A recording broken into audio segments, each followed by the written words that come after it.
చాలామంది చిన్నపిల్లల్లో పిల్లల తల్లిదండ్రులు వచ్చి, "బాబు శ్వాస పీల్చుకోవడం కష్టంగా ఉంటుంది. నోటితో పీల్చుకుంటున్నాడంటే రాత్రిపూట గురకొస్తుందని" చెప్పినప్పుడు ఫస్ట్ ఆఫ్ ఆల్ మనం చూడవలసింది ముక్కు వెనకాల భాగంలో ఎడినాయిడ్స్. అంటే మన గొంతులో టాన్సిల్స్ ఎలా ఉంటాయో అలాగే ఎడినాయిడ్స్ అన్నవి ఉంటాయి.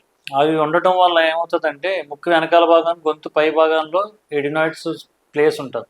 ఆ ముక్కు వెనకాల భాగం, గొంతు పై భాగం నుంచి చెవుకి ఒక కనెక్షన్ ఉంటుంది. దాన్ని ఇస్టేజియన్ ట్యూబ్ అంటారు.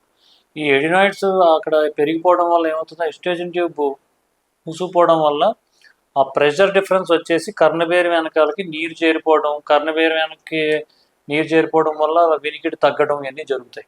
సో అలాంటప్పుడు వెంటనే పిల్లలకి రికరెంట్గా కోల్డ్ రావడం, ముక్కు మూసుకుపోవడం, శ్వాస పీల్చుకోవడం కష్టంగా ఉండడం, రాత్రిపూట గురక రావడం, ఎన్నిటికి సంబంధించి దేనివల్ల అంటే ఎడినాయిడ్స్.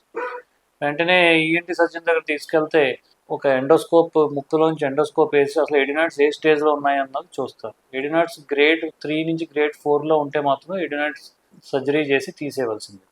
ఆ ఎడినాయిడ్స్ పైన ఉంటాయి, వాల్డేర్ సింగ్ అంటారు. ఎడినాయిడ్స్ పైన ఉంటాయి, పక్కన పెలటైన్ టాన్సిల్స్, మన గొంతులో పిక్కలు అంటారు, గొంతులో టాన్సిల్స్, దాని కింద లింగ్వల్ టాన్సిల్ అంటే నాలుగు వెనకాల భాగం ఉంది. సో ఎప్పుడైనా సరే ఎడినాయిడ్స్ చేస్తున్నప్పుడు టాన్సిల్స్ కూడా తీసేయాలి. ఎడినాయిడ్స్ తీసి టాన్సిల్స్ వదిలేస్తే ఆ టాన్సిల్ సైజు పెరిగిపోతాయి. అందుకని టాన్సిల్స్, ఎడినాయిడ్స్ రెండు కలిపి తీస్తేనే అది కంప్లీట్ సర్జరీ. సో ఎవరికైనా పిల్లలకి రికరెంట్గా కోల్డ్ వస్తుంది, ముక్కు మూసుకుపోతుంది, శ్వాస ఆడటం కష్టంగా ఉంటుంది, రాత్రి కూడా గురక పెడుతున్నాడు అన్నప్పుడు వెంటనే ఈఎన్టీ సర్జన్ దగ్గర తీసుకెళ్ళి ఎండోస్కోప్ చేయించుకుంటే వెనకాల ఎడినాయిడ్స్ ఉంటే మాత్రం వాటికి సరైన ట్రీట్మెంట్, గ్రేడ్ 1, 2 అయితే స్ప్రేల ద్వారా ట్రీట్మెంట్ వెళ్తుంది, గ్రేడ్ 3, 4 ఉంటే మాత్రం సర్జరీ చేసి తీసేయవలసింది. సర్జరీ కూడా ఏంటంటే ఇప్పుడు చాలా పరికరాలు వచ్చేసినాయి. నేను చేసేది ఏంటంటే కోబ్లేటర్ అసిస్టెడ్ ఎడినోటాన్సిలెక్టమీ. కోబ్లేటర్ వల్ల ఉపయోగం ఏంటంటే బ్లీడింగ్ తక్కువ ఉంటుంది, పెయిన్ తక్కువ ఉంటుంది.